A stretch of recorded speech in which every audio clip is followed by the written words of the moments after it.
Hi hello friends, welcome to my channel. Ahalya తన రూమ్లో కూర్చొని ఉంటుంది. ఇక అప్పుడే అక్కడికి భానుమతి వస్తుంది. ఓ బామ్మ మీరా అని అహల్య అయితే లేచి నుంచుంటుంది. ఇక అప్పుడు భానుమతి అహల్యని అడుగుతూ ఉంటుంది. అహల్య, నువ్వు భోజనం చేసావా, టాబ్లెట్స్ వేసుకున్నావా అని అయితే అడుగుతూ ఉంటుంది. ఆ బామ్మ వేసుకున్నాను అని అయితే చెప్తుంది అహల్య.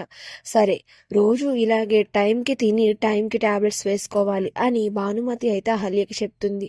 సరే అన్నట్టుగా అహల్య తల ఊపుతుంది. ఇక తరువాత భానుమతి అహల్య కోసం గోరింటాకు అయితే తీసుకుని వచ్చి, ఇదిగో ఈ గోరింటాకు తీసుకో, ఇది పెట్టుకుంటే శరీరానికి చాలా మంచిది, నీ ఒంట్లో ఎంత వేడి ఉన్నా ఇట్టే పోతుంది, నీ కడుపులో ఉన్న బిడ్డకి కూడా చాలా మంచిది, సరేనా, తీసుకో అని భానుమతి అయితే అహల్యకి ఇస్తూ ఉంటుంది. ఇక అహల్య తీసుకోబోతూ ఉండగా అప్పుడు మళ్ళీ భానుమతి అంటూ ఉంటుంది, ఏంటి ఒక చేతికి అయితే నువ్వు పెట్టుకుంటావు, మరి ఇంకో చేతికి ఎలా పెట్టుకుంటావు, నువ్వే పెట్టు బామ్మ అని నన్ను అడిగితే నేను పెట్టనా అని భానుమతి అనడంతో ఈ అహల్య ఎనలేని సంతోషం ప్రదర్శిస్తూ చాలా ఆనందపడిపోతూ ఉంటుంది. ఇక తరువాత ఒక చైర్ తీసుకుని కూర్చొని అహల్యకైతే రెండు చేతులకి చక్కగా గోరింటాకు అయితే పెట్టి అక్కడి నుంచి వెళ్ళబోతూ ఉంటుంది. ఇక అప్పుడే అక్కడికి గౌతమ్ వస్తాడు.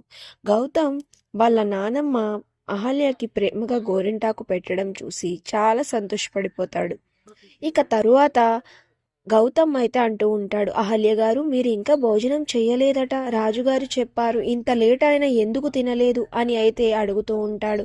ఏవండి, స్లోగా మాట్లాడండి, వద్దు అలా అనకండి అని అహల్య అంటూ పట్టించుకోకుండా, చెప్పండి అహల్య గారు ఎందుకు తినలేదు అని గౌతమ్ అంటూ ఉంటాడు. ఇక వెళ్ళబోతూ ఉన్న బామ్మ ఈ మాటలైతే వినేసి కోపంగా వెనక్కి తిరిగి చూస్తుంది. మరి ఇప్పటి వరకు భోజనం చేయలేనందుకు భానుమతి అహల్యకు ఎలాంటి శిక్ష వేయనున్నది అనేది నెక్స్ట్ రివ్యూలో తెలుసు.